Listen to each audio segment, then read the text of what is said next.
Tabs are open, Terry. Courtney. Huh? Courtney's online? No, in the chair earlier. I swear there are people. Well, Mike was sitting sitting there. Yeah, I was here. Oh, you, okay, Yeah, I just. never mind, don't do that stuff. to me. They're still there. What are you talking about, Jared? No, We're good. all right, so, as staff had discussed, the point of this, the format of this meeting really should be that staff has the opportunity to present, you guys present agendas that are, agenda items. If they're questions, they will come forward rather than a blanket. Does anybody have any questions about the agenda? So we'll go through, that gives you guys the opportunity to present, go through them, and just give a brief overview, and if anybody has questions, they'll go through and ask them. The only thing I'll do is I'll break the tradition on the first one. The first one's just the continued resolution for Uptown Landing. Does anybody have any questions on Uptown Landing, on these continued resolutions and these two approvals? Everything, I mean, this was held up before. Because of timing, Yeah, it took everything's the same, no changes, same proposals. The only thing we are waiting on that could not make it in the agenda is a packet from MRB, where they are looking at they are doing their own analysis of the amenities to make sure that the amenity values all jive from what Cook is saying versus what they think they're kind of worth. Didn't we get them? I don't know, we didn't get the final, That's just a draft that you sent out? or- yeah, I think that the developer gave us one, we got one from the developer. but I don't think we got one from. We're MRB. waiting for one from Eric. Right? Sure, I saw that. Maybe I missed it.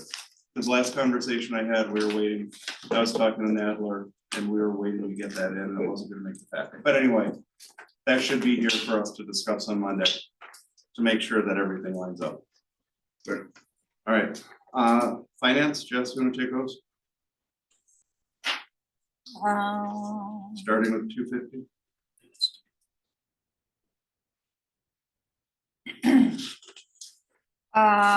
Okay, so this is just a resolution to allow John as town manager to be a signature on the bank accounts for the town.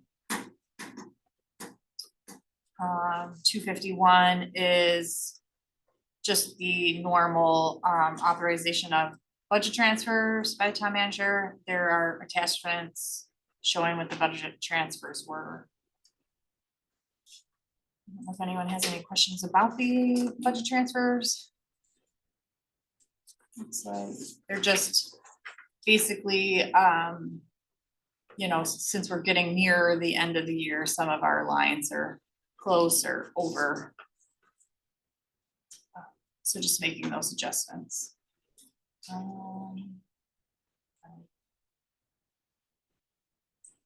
Just attachment.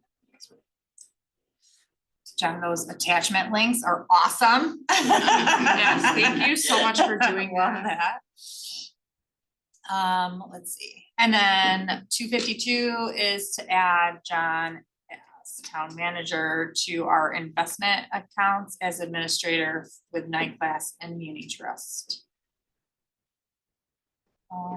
253 is actually Jim put this in on his highway machinery contractual line, was running low, and so he's transferring money from the general repairs contractual into the machinery or into the, excuse me, into the machinery contractual line. That's right.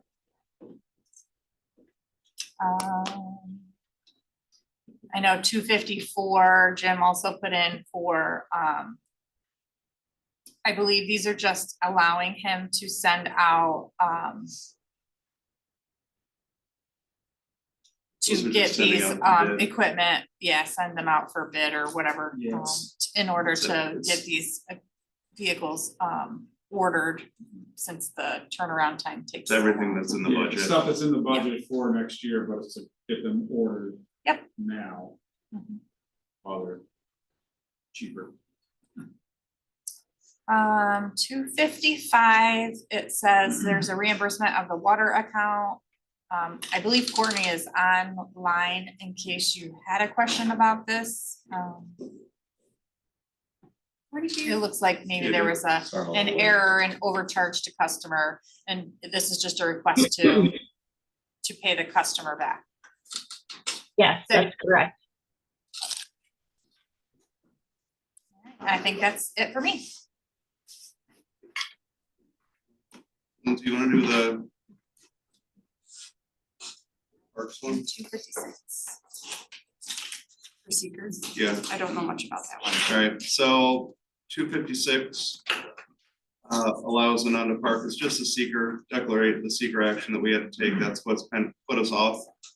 Because that had not been done and it what's put us off from getting started this fall. So we need to do that before we can do proceed with any of the actions in the uplands. So that's a secret resolution to allow us to move forward with the work that we want to do. Are we gonna have to do, is it called SHPO? SHPO probably because of the there's this historic significance in the area. Sure. So we'll have, Has that been decided? does that come after, does that, the seeker determine SHPO? It's usually before. Okay. You can apply for SHPO. Okay, So. so we'll talk with MRB because we had talked about doing that. I don't know why they I know didn't. Jim has more information on that whole topic. Yeah, because we will need to do both. And Might have. I'm pretty sure, I mean, Well, they lived in that area. they live there, so, yeah, They have different criteria they look at. I remember we did have to do it on a couple of sites over the years, but not others that would have thought would. But they said, no, you don't have. to." Yeah, it's, the criteria for it is most basically broken down to if there's any thought that there could be impact, or that you could dig something up, then you've got to send it off to SHPO. Or there no impact or limited impact. So.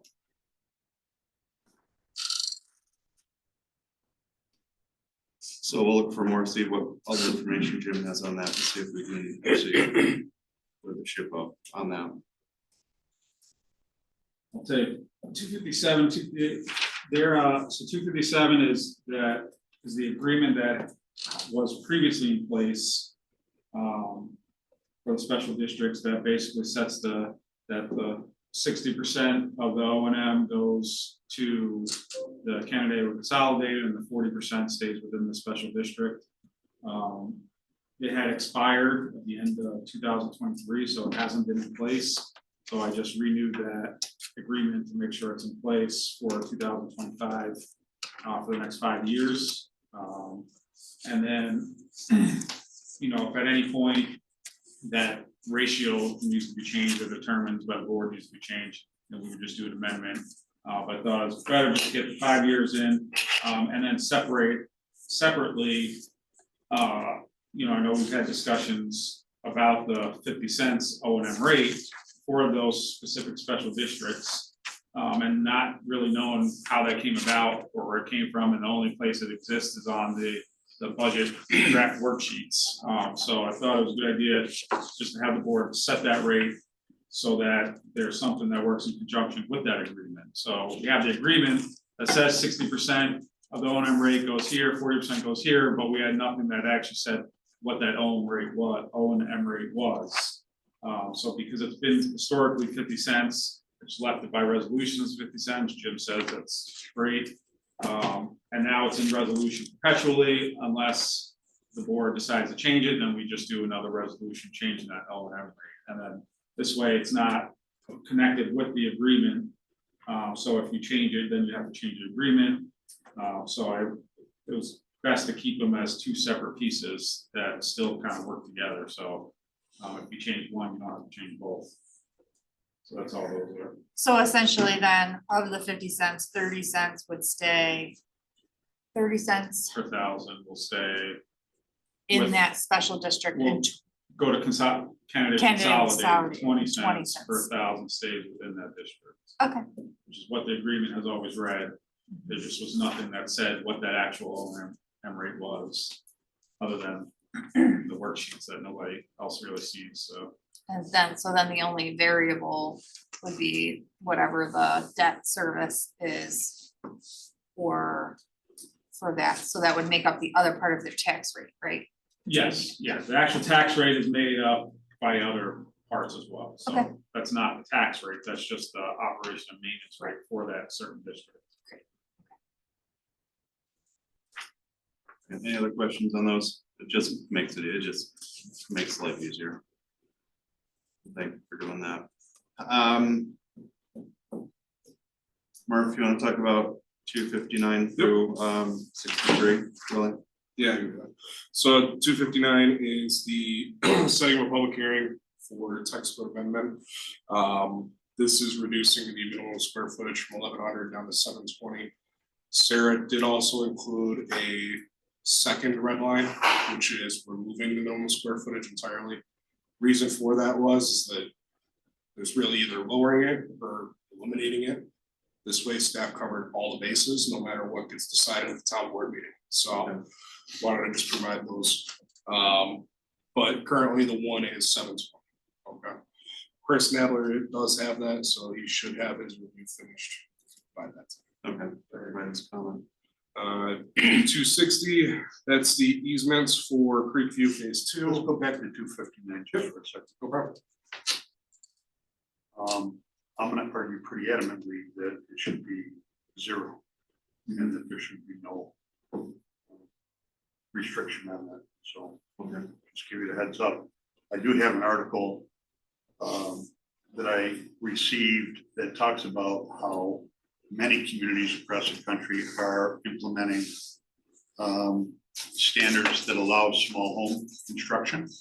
And many people are building these small homes to be very attractive, very nice, and a real benefit to the community, so I just give you a heads up, I'm gonna argue pretty adamantly and strongly that I think it ought to be 0. Can you share any of that? I can distribute the Cause that might help. in some article of that I our- have about that. Yeah, and some of I'll send our it to all the decision board makers. members. Yeah, that'd be awesome. Thank you. Does it include manufactured homes? So this went down to 720 to match up with manufactured homes. Do we have exclusions for It's all one manufactured? thing, It's- doesn't matter. we're- So they can be any, Because we any can't- zone except I the don't know if we RLD. can discriminate anymore on those, can we? Manufactured versus That's stick built? much. I'm gonna choose my words very carefully. You can't discriminate. You never could discriminate. Well, But you can set up. local zoning differentiate. To differentiate. There you go, differentiate between the two. Is that a better word? Because of this, staff did remove the requirement for a double wide and dropped it down to a single wide anywhere Okay. within the town. That way it was uniform. Okay, So that we didn't have an issue. Okay. It was really between legal and staff okay, to say, just make it straight across the board. So we dropped it down to 720 and we removed the requirement for double wides. Okay. Still have the one for permanent foundations, but that's. So is that gonna be, are there gonna be special districts coming up for that? no. Okay. It's across the board, It's- anywhere within the town, you can have a single line manufacturer. Gotcha. Anywhere in town can have a single wide? Whereas Except right the now, you RLD. have to have it. Oh. Except the RLD was excluded. Still. RLDs. So, yeah, and I think the discussion will be good.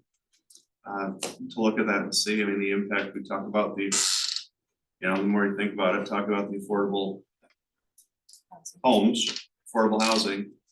And a lot of our regulations restrict that. A lot of our things, from the state that hands them to us or things that we create. We can put obstacles in the way to that, and we see that more and more. Okay, so Anyone yeah, else on- you good, everybody good with that one? Yep. All right. And I just sent you the article.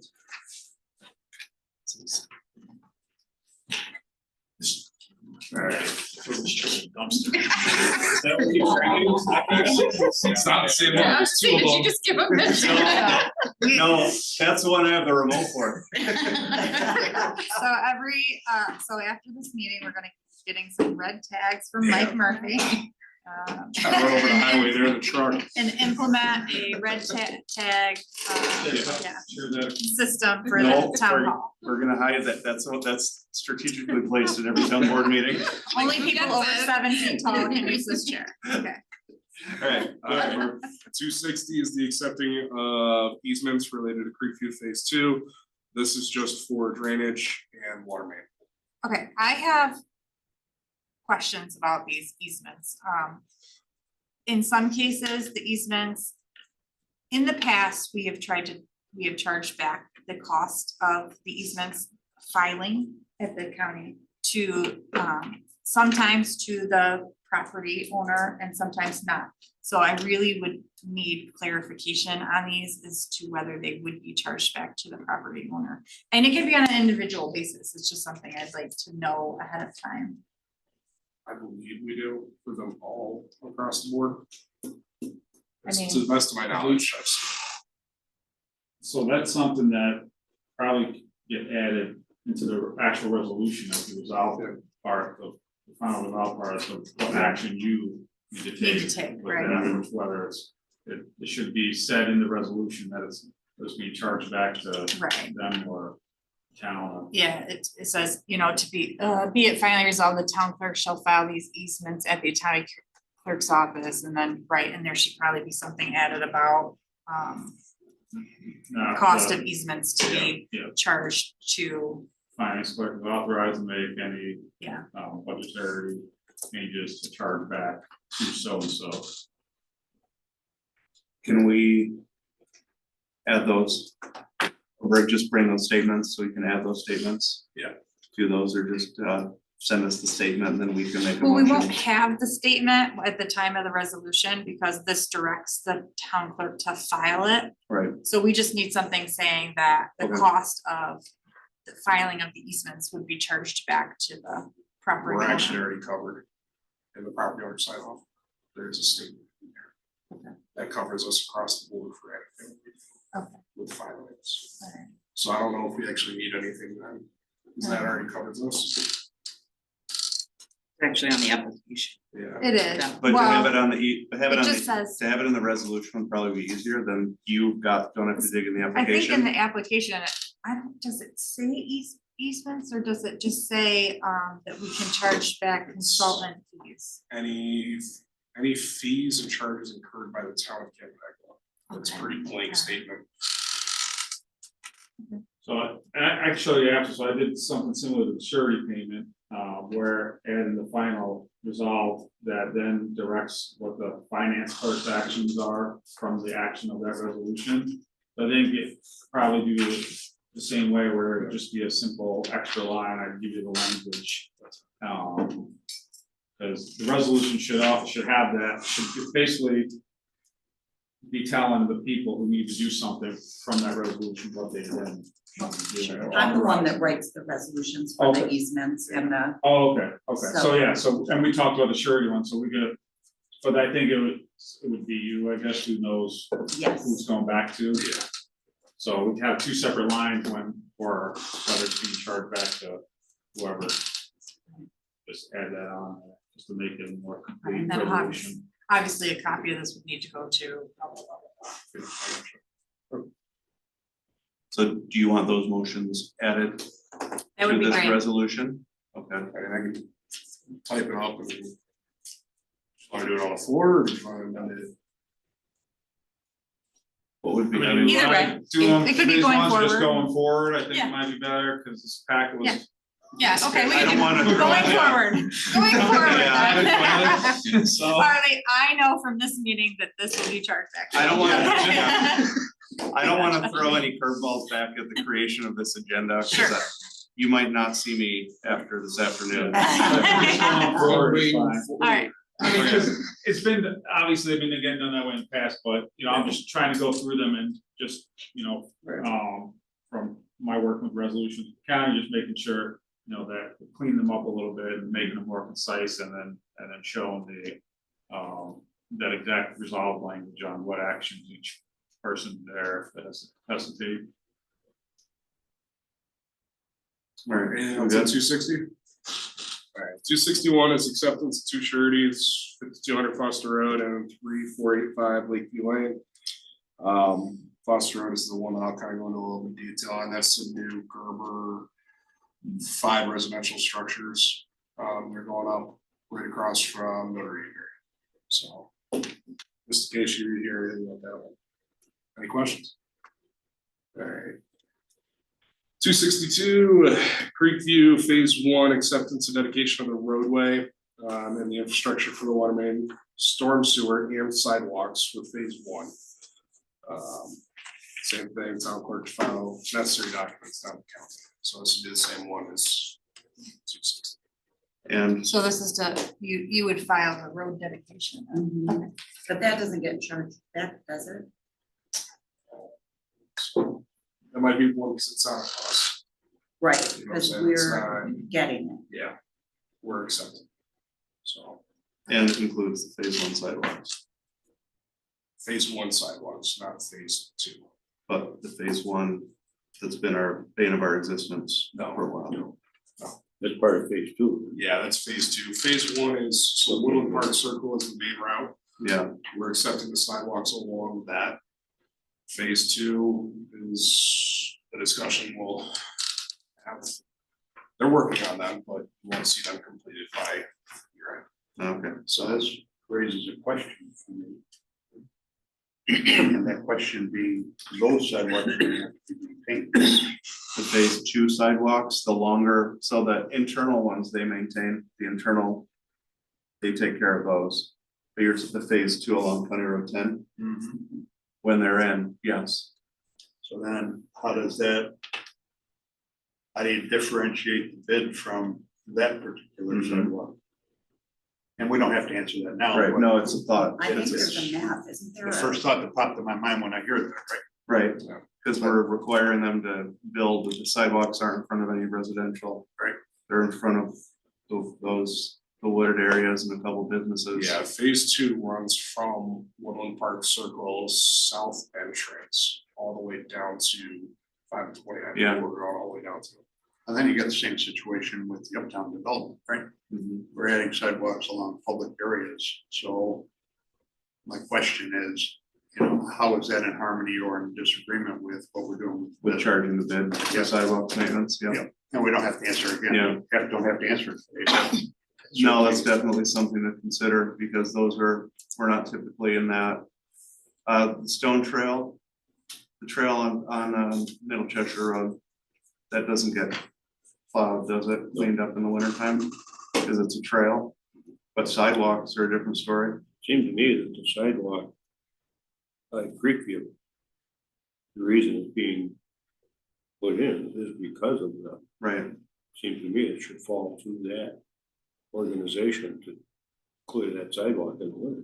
all the way to 5 and All the way 20 to 5 and 20, because we wouldn't have that sidewalk if it weren't for for them. those apartment complexes being, Mhm. built. So, I mean, if they're gonna have some way to clean the sidewalks in for internal circulation, then same piece of equipment, maybe could. No, yeah, I get that, and I totally get what you're saying, John, with that, with creating the Based on our disparity, conversation yeah. we had the other day. Creating the disparity between the two is something we want to avoid Mhm. and really look at, okay? You don't wanna have anyone come back at us and say, well, Exactly, you didn't do it here, but you did it over here. There is no organization like the bid that's been proposed for Uptown for Creekview. There's no HOA, it's not. So who is it the contract for cleaning sidewalks internally? probably the management company that manages it, Okay, so it should fall to them to do. if we have it, I'm sure. And if, we'd have to see if it's in writing or part of continued discussion, Yeah. I would be because if we don't have it, surprised if it's in writing. because if you don't have it, they're not gonna offer. No. Unless we have something to require it. Looking through the history of the sidewalks for Phase 2 all the way down to 5 and 20 looked almost like an afterthought at the very end of the project of, oh wait, hey, let's get this. So it was, there's very little documentation up until the last sidewalks. So after point, I think it was.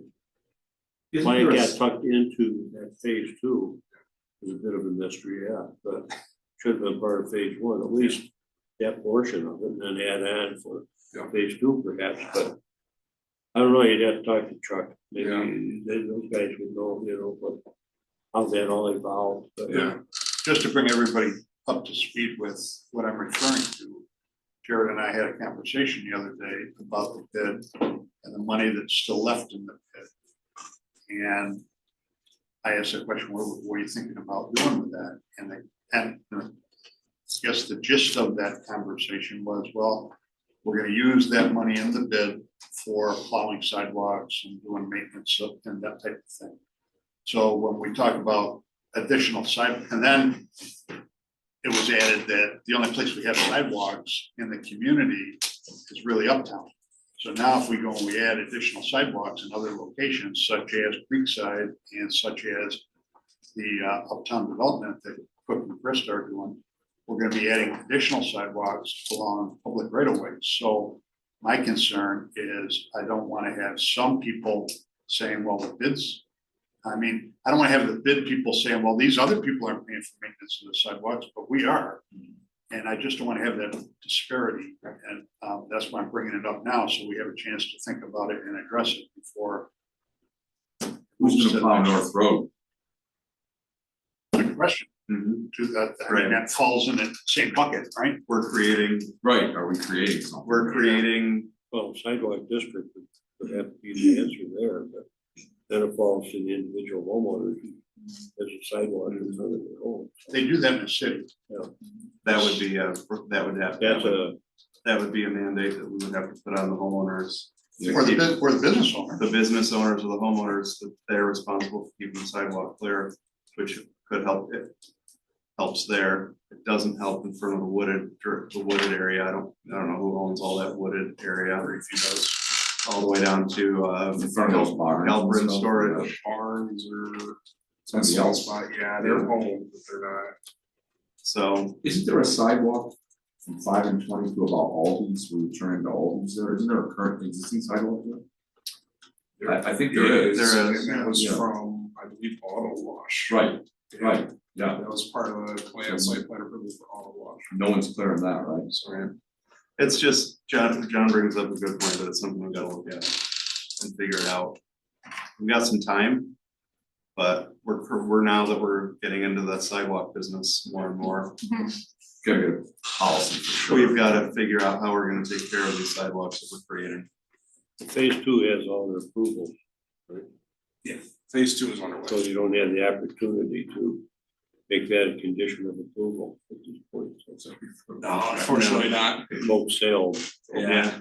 But there should be a discussion with them that whoever is managing the internal Someone's plowing that lot, maintenance, yeah.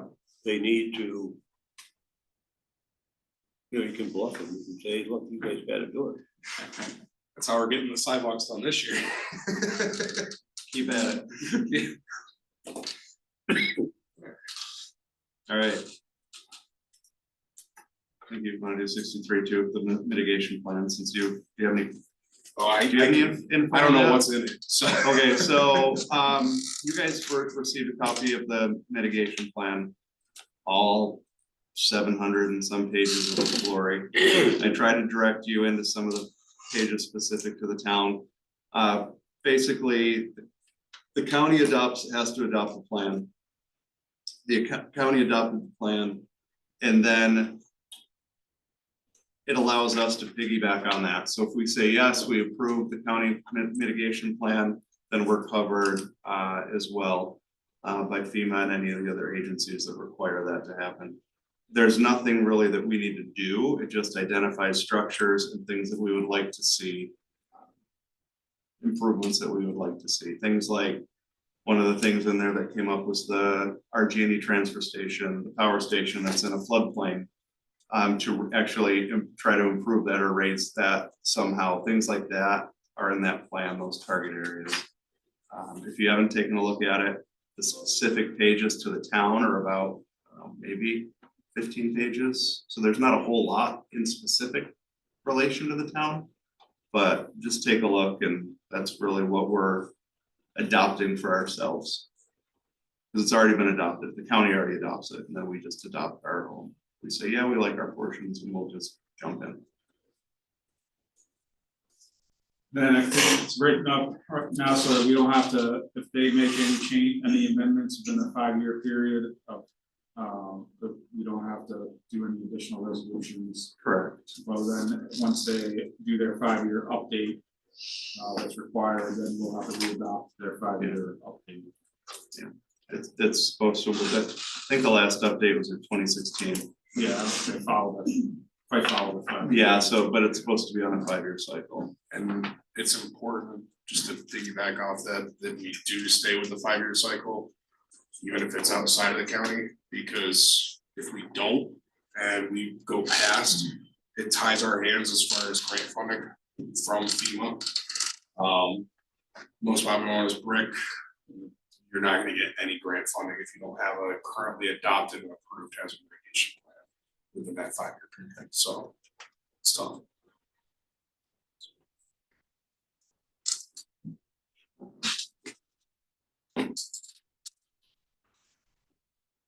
I guess I'll jump on 264.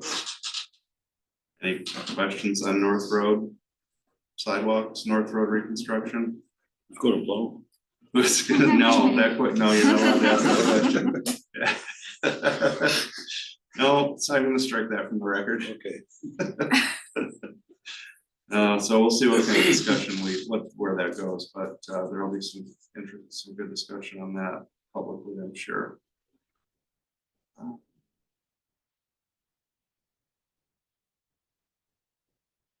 265, stormwater, I'll just take that, John to sign the stormwater control facilities management standard procedure for Creekview. 266, I'm meeting with them to try to get some advertisement on the billboards that we have, but routes across America. It's happening again, that was a great event, I encourage anybody to attend if you can. Especially when it's on a nice sunny day, a little bit brisk, it's nice to get out there and do that. 267. We've asked them to go forward with the rebid process for the town hall renovation. Yeah, so I don't know, I can't remember if we brought it up to everybody else, but there was no, you can't use any of the bids that came in because they all exceeded the New York State, the WICS or something. Wicks law. Law of over $500,000. State basically requires projects to be less than 500,000. And our lowest bidder, when taking all of the options out, was still at like $504,000. And Who's the low bidder? was that? Who is the low bidder? I don't remember. I got it here, I'll find it. So my follow-up question is there a provision for us to negotiate? No, because the bid is, so you can negotiate with the low bidder unless you accept the bid, which we can't do because the law says we can't. Because it was over $500,000. Right. So, now were there thoughts of ways to kind of get it down by taking, Chris Nadler had some ideas. It was not recommended by MRB because it kind of like walks that line, legality, and it also would mean that we're basically taking away every option that we had in there, which we want to pretty much get everything done that we want to be done, so we're not piecemealing it over the next several years. So now it has to be rebid as 4 separate contracts. And for our MRB to do that, it is gonna cost about $14,000 to rework all the plans and separate those out. Based on the resolution to accept their contract for this purpose, I didn't see there was nothing in there that tied a dollar amount to it, so I didn't see any need to bring another resolution to approve that extra funding that could be authorized by the supervisor based on that through this resolution, but we do need to, because the last bid had the specific date of the bid opening, we need to do resolution to rebid. In that resolution, I made a general so that we're flexible with the date. You don't have to come back every time you need to want to change the date to the bid or anything. So it's just stating that we do have to rebid. When we come up to date, it'll be advertised by the town clerk. So, in my prior history, dealing with issues such as this, usually they were of much larger nature, but we would go back to the low bidder and ask him for some VE ideas, value engineering ideas, to try to reduce costs. And it sounds like this $500,000 threshold would be easily achieved with that type of process. FYI, that's all that is. Can you do that? Can we though? do that? with- So what you would do is you you can't enter into a contract because No, you're in no, at but I mean- 510, but you can go back to the low bidder and ask him for ideas that would help reduce the overall cost of the project and then incorporate that into the revised bidding document. So that's my question. Can you talk to Yes, the yes. low bidder So the, under and New York State rules? I Yes. mean, you're talking private industry. No, I'm talking about public bids. and so the low We do that all bidder, the time. without all the options was Iverson. But the low bidder when throwing everything in there was, this tactical construction. So. Yeah, we'll discuss that with MRE right now. We're just have to give them the approval to start the rebid process. And which then requires them to redraft everything, and then we'll discuss those things with them as far as, how do we try to save costs, because this will end up costing more now, by the way, 10%. when you break it up into the 4 different contracts. So, What was the range of bids, Jim? the highest was 770,000, and the lowest was 630,000. So- So the good news is the bids fit within our budget for doing all the things that we wanted to do.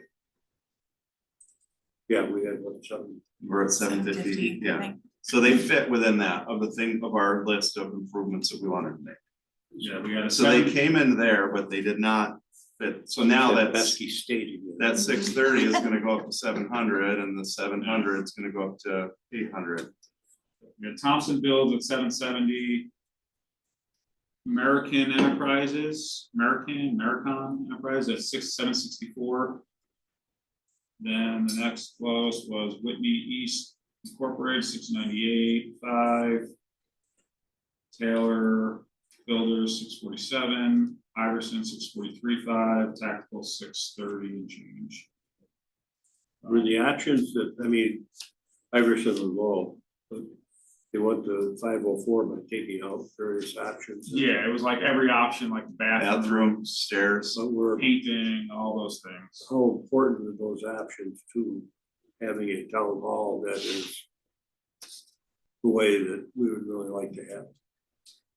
So I think it's important to, because all those things were identified as needing something done to them. So I think it's important to kind of try to stick with that, because then, so we do this renovation, sure, we'll have like a shell of, where we're meeting and such, but then, the auxiliary parts of the building are gonna be, we're gonna be looking at them again in a couple of years from now, or 3 years, so, it's, if we have to go to rebid anyway, because we're pretty much stuck there.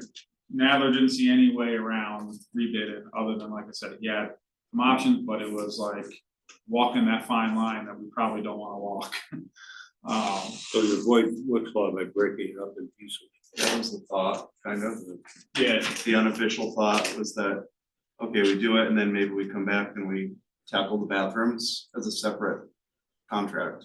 Mhm. We tackle the stairs as a separate contract, because each of those added, the stairs was 50, the bathrooms were pretty close to that. So then by doing those as separate additional contracts with other people, then they'd still get done. Yeah. What is it The the problem problem is- says, 500,000 is So to go above that, what has to, I mean, so in order to go above $500,000, you gotta split up your bids. Oh, okay. So it's split up between general construction, electrical, HVAC, and maybe plumbing, I forget what it was, but so now we have to bid out each one of those separate. So this is what we need done in the electrical for the building, this is what we need done HVAC, and now all the companies will bid on those separate ones, so then basically we have to choose 4 separate contractors for whoever the low bidder is. for each And they one. can add up to more than 500 grand because each one was.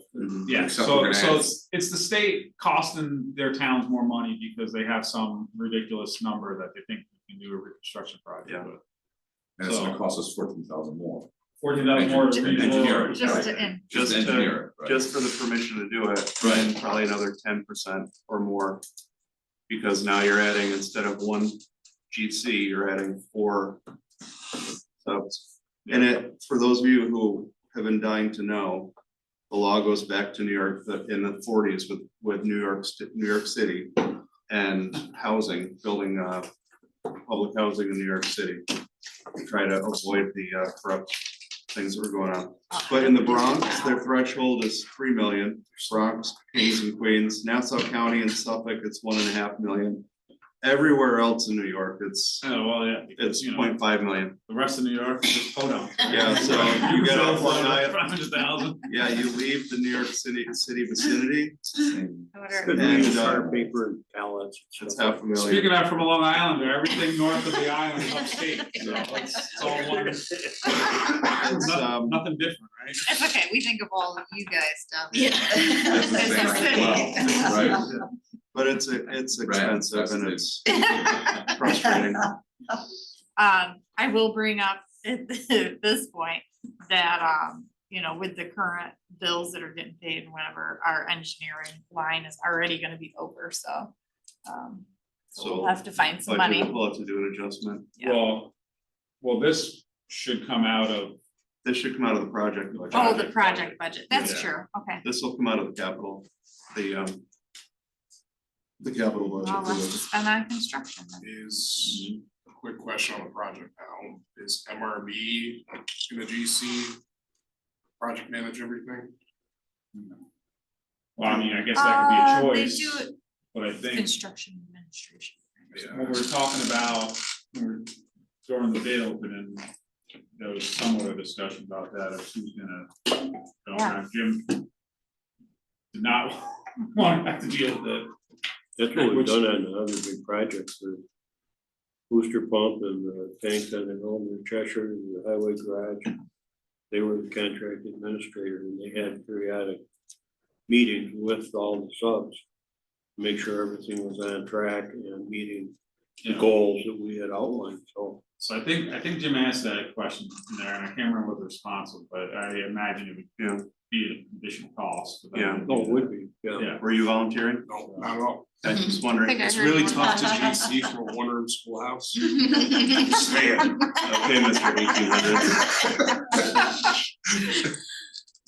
Put some more wood in your chunk stove and heat that place up. That place Is is a nice chimney now. and fireplace.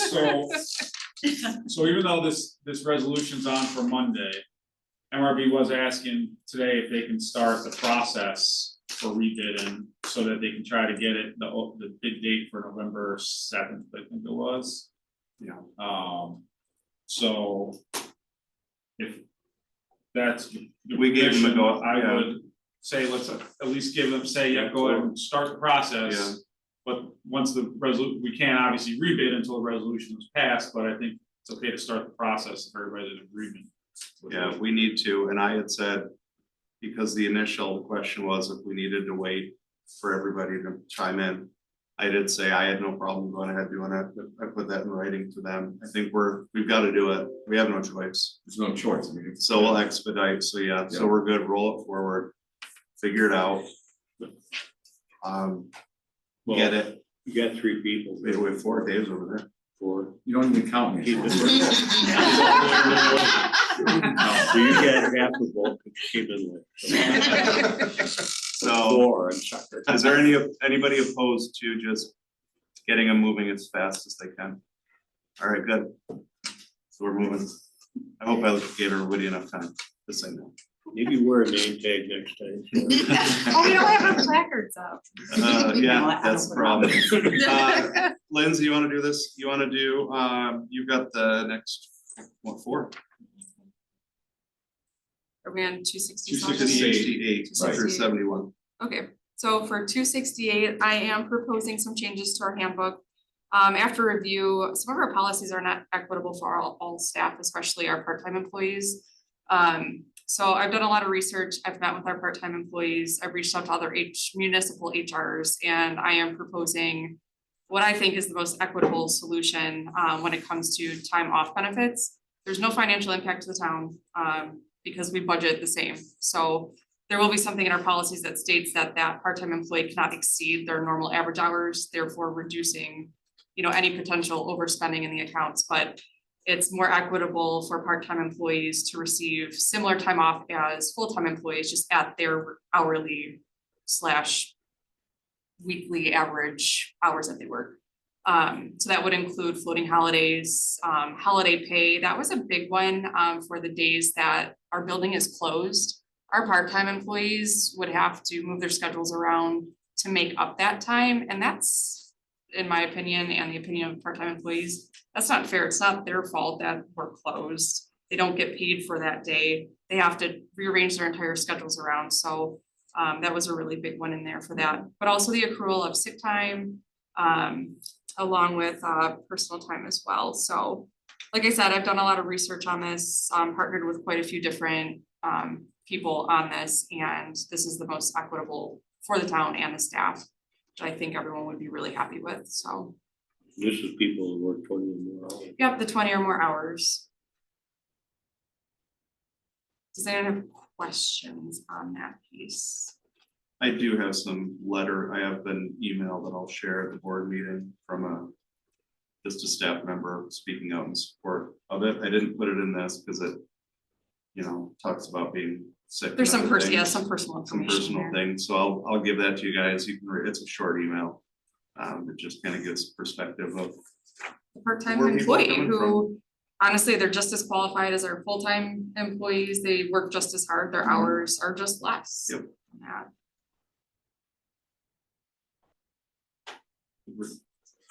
Any other questions? No. Okay, moving on to 269, so establishing a work from home policy. This is something that, when John came in, he realized we didn't have a policy on this, and with, COVID and everything, we do need to have some type of parameters, so, that policy basically just, says, Yeah, it's for, because, obviously, we're allowing some work from home, where we wanna allow for people, especially with the building renovation going on.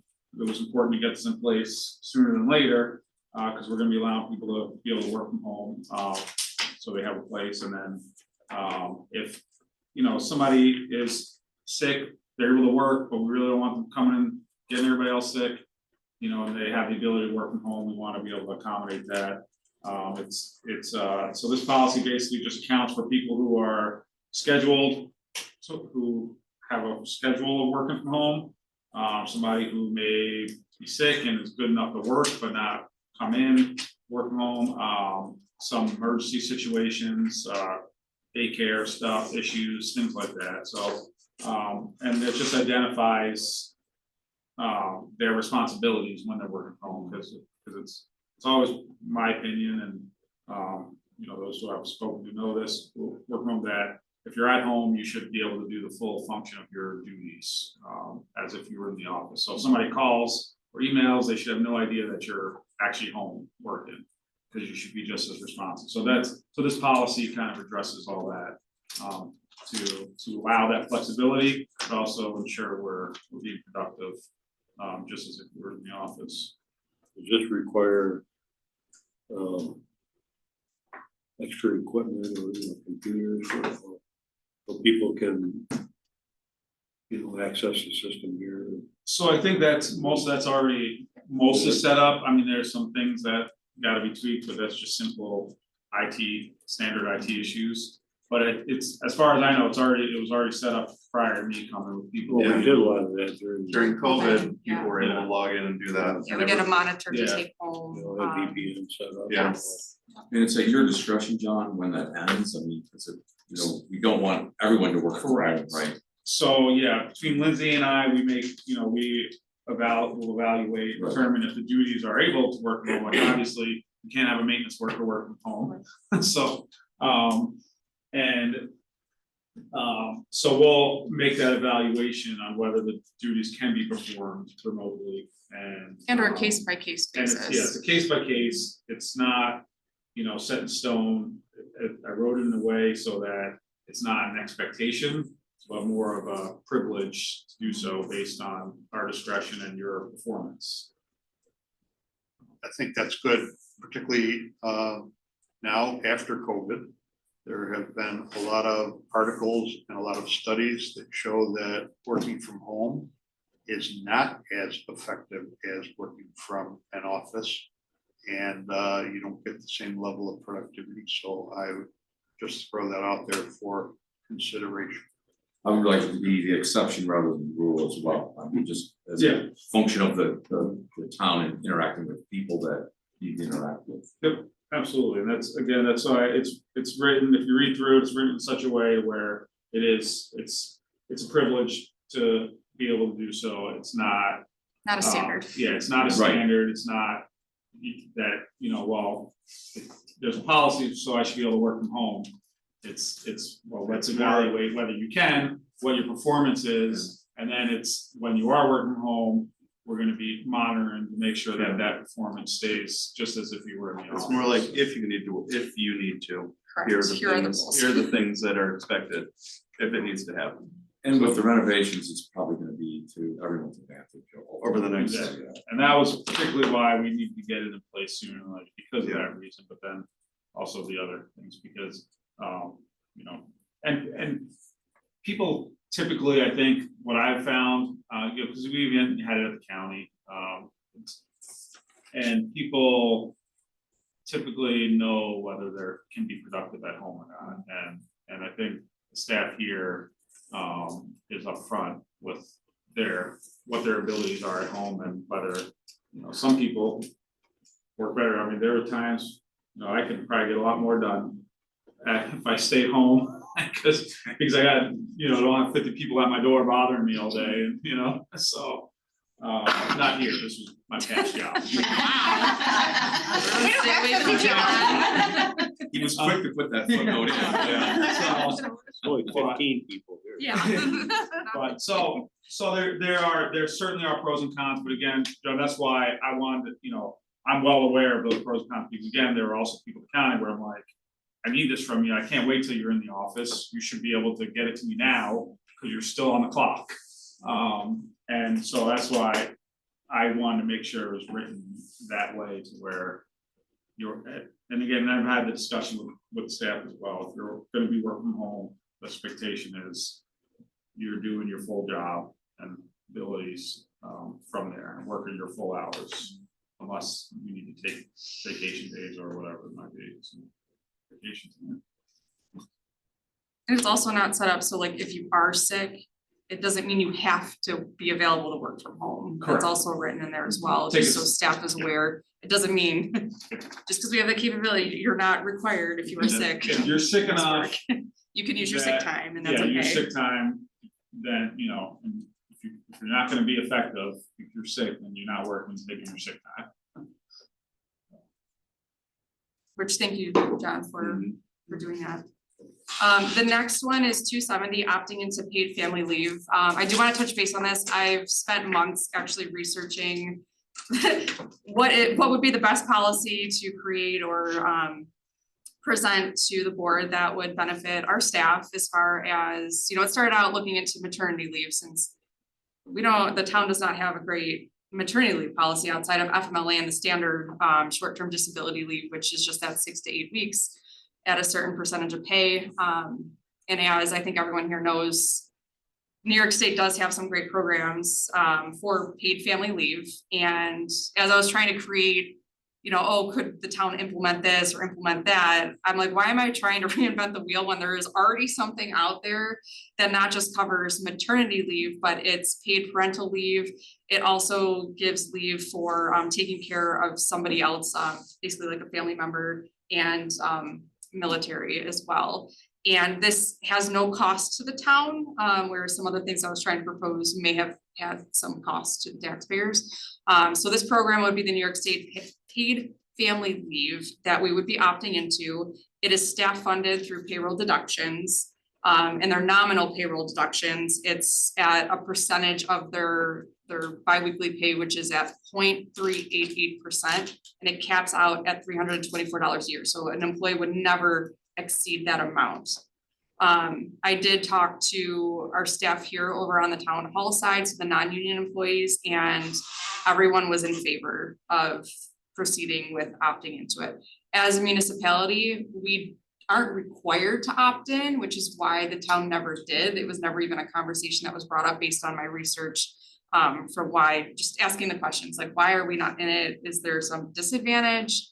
I reached out to other municipalities as well to find out, why don't we opt in, or why don't you opt in? And it really came down to the fact that it's optional. So based on the support that I have from our staff and the benefits of, again, just creating that well-being, promoting healthy work-life balance during really difficult times for people, also good times, you know, having a baby is always great, good stuff. But you know, sometimes when you have to take care of a sick family member, that puts a burden on a staff member outside of work, and then they're not performing well at work, or they have to leave the company. Because of that, this allows that time for employees to take care of those matters and still continue to be productive in the workplace. So I am proposing that we are able to execute this and opt into paid family leave. And it's something I do feel very strongly about. Is this something that if an individual employee doesn't want to be in, they can? It is a requirement, it would be required for every full-time employee. There are certain circumstances that an employee can opt out. That's if they work less than 20 hours a week, they can opt out of that. Or if they're not going to, or a seasonal employee who, you know, they can work 32 hours, but don't get the full 175 days within the year. We would have to do negotiations with the union on this, so that would be a separate process, but this would allow us to go through that process with them. How about communities around here, do they? It's required by New York State that they have to. Public employees. Oh, public I employees? mean, private employees have to do it, Private right? employees, yes, that is required. Public, a lot do not. Well, But Terry, I think it's $12 every paycheck, something like that. It's a At very most, nice cheap at pay, most. right? So Yeah. it's very nominal, and then you're limited in the amount of time you can take off as well. Correct, it's 12 weeks. And that can be used within that year of that event, so it's not like consecutively 12 weeks taken off. So some of the benefits of that is, we'll just use a sick family member.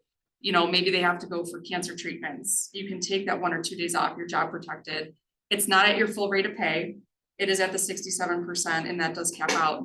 The employees then can use their additional time off to supplement, never to exceed what their normal pay is, but it allows them to, you know, not have to go unpaid. They are job protected.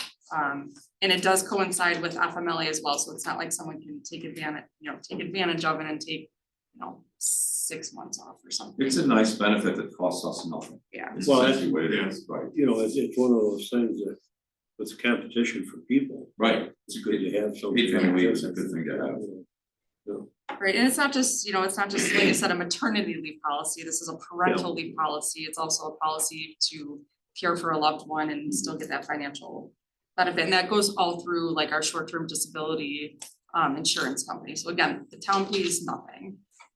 Yep, great. Thank you for doing that. Yeah. That's been many months in the. Oh my gosh, so many months. And I think even Yeah. more importantly is the staff support, even if there's people who think, oh, I'll never probably use it, that I think there's still support for opting into it for those people who may end up using it, so. Good to have you back pocket. Well, you never know, and You never know. No, you don't. And I feel like especially now, as you talk to more and more people and just the state of the world that we live in with things being so expensive, like having that financial burden is not a good thing, and we want to take care of our staff where we can. The next one is amending the town of Canandaigua leave policy related to cancer screening. This is just to get us up to date with our civil service laws. There was a change in 2018 and our handbook did not follow that change. We've obviously been complying with the law. This is just allowing our staff to go for cancer screenings, not just prostate or breast cancer. So it's just updating verbiage. That's all this one is. Question about this, Yes, is it colonoscopy, the cancer screening? yes. Yes. And why would we limit it to just cancer screenings? It's the New York State Civil Service law. Well, To I comply understand with that, that. so we're equaling that, but there are other types of screenings that I think are medical emergencies also, besides just cancer. Worth considering. or Absolutely. thinking about. I mean, listen, John, I am happy to Yeah. include Do you have any any types of idea? I medical mean, what- screenings in there. I mean, I think maybe some language that if it's a medical emergency type of screening, then.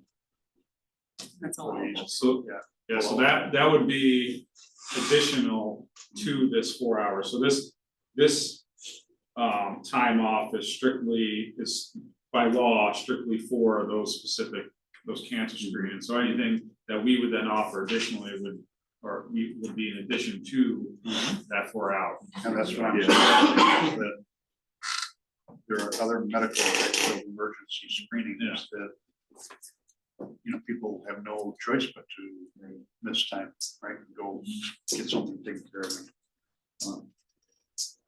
Just for consideration. I think if we can come up with a list of some of those ideas.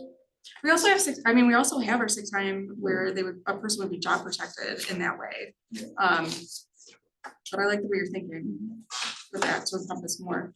Can we? Well, that might fall under family leave, paid family leave as well, if it was if something progressed beyond. Yeah, paid family leave does not cover your own illness, though.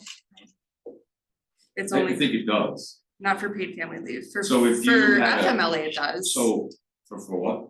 FMLA. What's that? So that is the it's the non-paid medical leave. Family act. medical leave. Yeah, Well, I had my knees replaced, and I got put out on paid family leave from New York State, so, and it was so I think, But did you collect, yeah, it wasn't just disability? no, paid family leave. interesting. Everything I have read says it is specific that it's not for It's your a own, serious, but it says a serious health condition. right, which falls under FMLA. Oh, I'm sorry, for a family member, I just Oh, know it's that for okay, me, yeah. no, I know for me, that was paid family leave, paid Some type of. Yeah, Okay, two different needs. two different Two needs. different needs. My Two dad's different actually going times. for his knee replacement as we speak.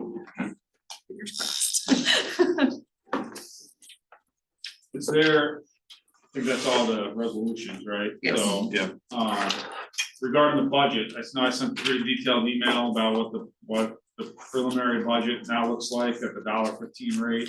So I just wanted to see if there's any questions now about that. This is a new worksheet. We went from, I think it was 76 or 78 cents per thousand to $1.15. And that is strictly because of the needs to fund the county road, North Road project. So Not all. we went up to 86 cents.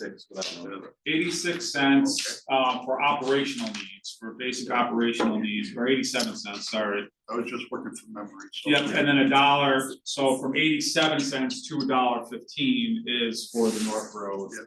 And 76 was last year then, right? Yes, current, And this year, 2024. right. So the basic operational needs that I identified in the tentative budget was 87 cents. North Road brings that up to $1.15. But that's the very high end, because that's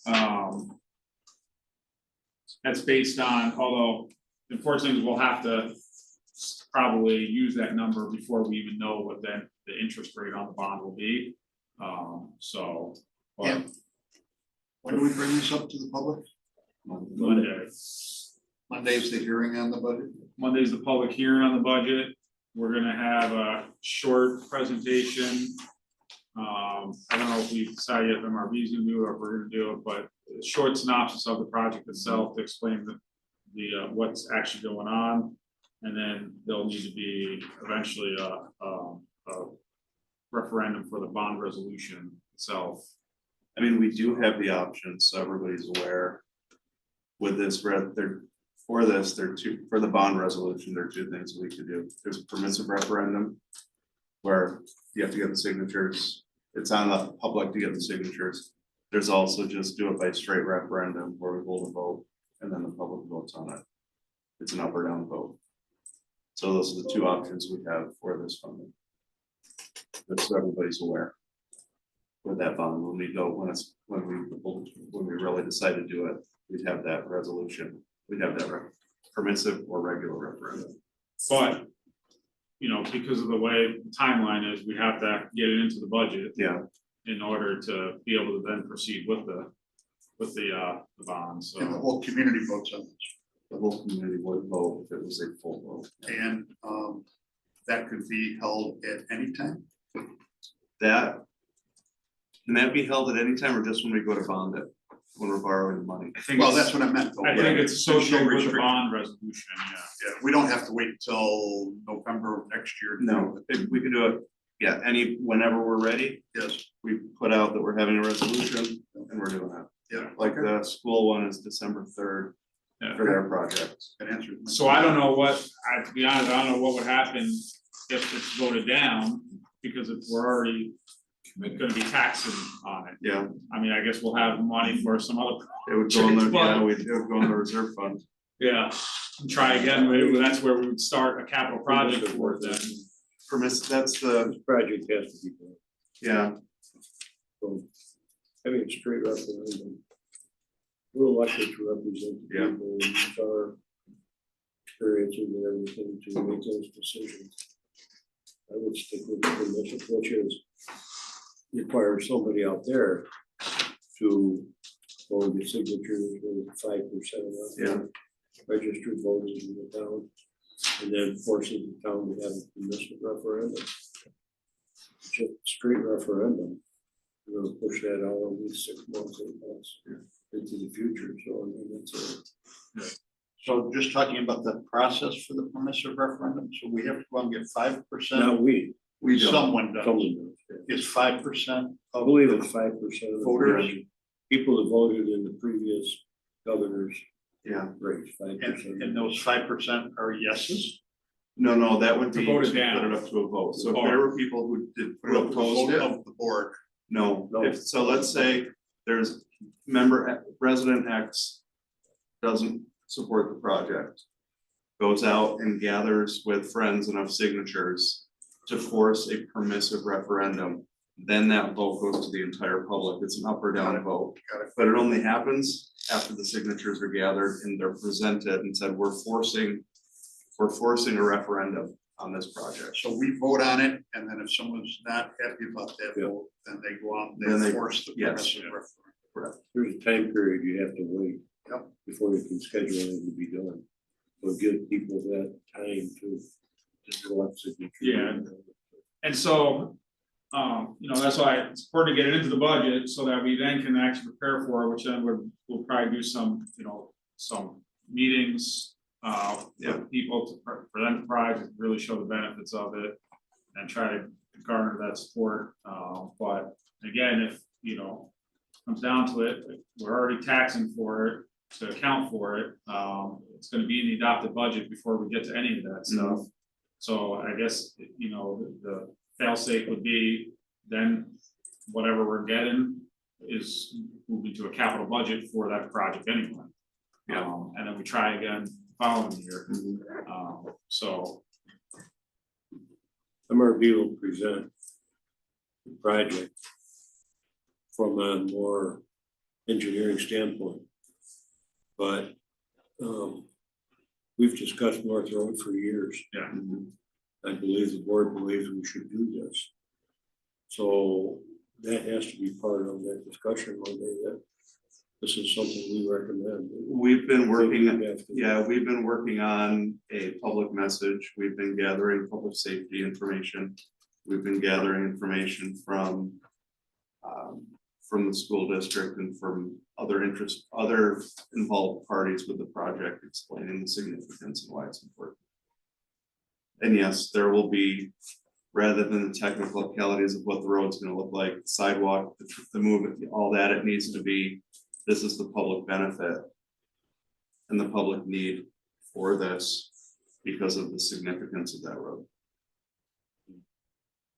As far as the budget itself goes, We're gonna be putting something like this up on the screen to explain Monday night during public hearing, just what the budget is, what comprises the budget. Yeah, so this is what I was up on during the budget workshop as well. So you'll see the difference here is that I added what the bond, first year estimated bond amount would be. And again, that's based on a full bond payment for that first year, but there's still talk about whether we do bond or ban, but, and then on the second page, that $586,000 is basically split up into the debt principal and debt interest, which is where it would end up going for that project, but, and then the column after that, that's the preliminary budget. So the yellow column before the gray column is what was presented at the budget workshop for the tentative budget.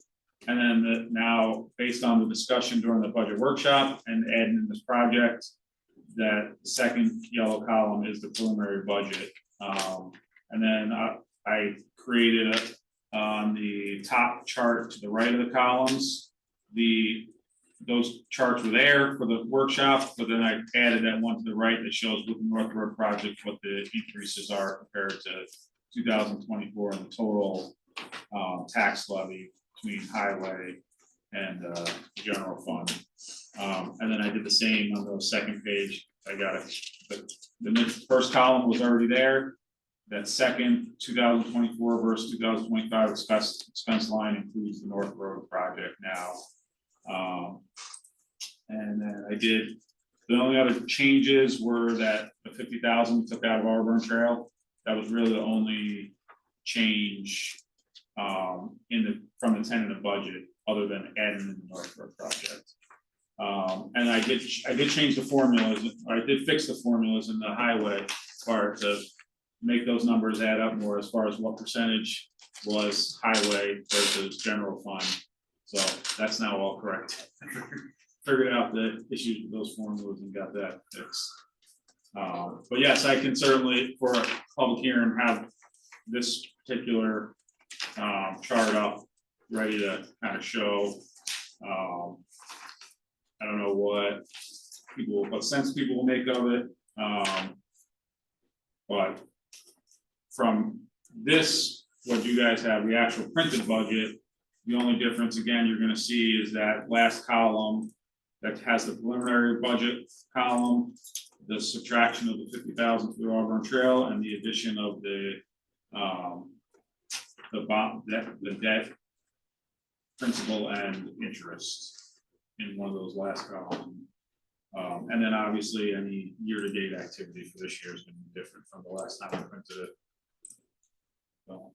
So the big message if we were to adopt adopting it with North Road, looking at that taxpayer cost, we're looking at about $100 more, $106 more is that bottom line for the average homeowner. The average home parcel of $387,000. The average, with the proposed budget, the average tax paid to the town of Canandaigua was $444, which is up $106 versus what it would be without that North Road project. That's the number that people are really going to be looking at. Are you saying the 149 number? Yeah, That's the difference between the tentative 25 and the North Road. So it's an additional 149. No, sorry, so that's the difference between 2024 to the preliminary budget. so that's 24. That's not the 20. That's not the So difference. the 149.20 is compared to, the extra 149.20 is compared to the 295.07 in 2000. Okay, I got you. Same Okay. as, so the tentative. I got you. So the tentative is compared to 2024, the preliminary is compared to 2024. So, but still, without North Road, they'd be paying $43 more per year. With North With Road. With North Road, it's $149. So by adding North Road, they're gonna cover another $106. So that's the cost of North Road, is $106 a year Yeah, per per resident. Taxpayer. Yeah. there you go. Yeah, per Per taxable. Per taxable lot. part, yeah. Right. Yeah, Use our so I assessors guess and your my technical question- words. I guess my question for Monday would be, because we did do the more in-depth review of the budget during the budget workshop. The only difference is between then, and now is just what I explained. So is there any need for me to go through during the public hearing, the entire budget again to include the special districts, all our itemized things, basically everything that I did during the budget workshop, or just the changes between the tentative Yeah. and the preliminary? Just- Maybe a very short executive summary. Just the high level. Two sentences. Yeah, Yeah, high level, we don't need to, we don't need to get into the special districts, it's really, this is what the highway Yeah. budget is, this is what the fire amount is, this is what water is, this is what general operating Yeah, I just is. didn't know if you had, because it's a public hearing now, if I had to go through No. everything I went through during the workshop Mhm. or not, so. people might ask. They might ask, we should be prepared to answer I'll have questions the on chart, that. I'll have all the stuff ready to go through. if We should be need. prepared to answer questions, but we don't need to, It should have been there during the budget. yeah, workshop. we don't need to go into all the details, yeah. I'll take- Alright, anybody have anything else? Alright. well, There thank you are a very- few Oh, residents that will. all right. question- Thank you very much. Question every line by hey, line. by are you, John, are you around? Hello? Yeah. I've got Jeff. I think we do. Official adjournment. Motion to adjourn. We never called it, it's a staff meeting, Oh, okay. yeah.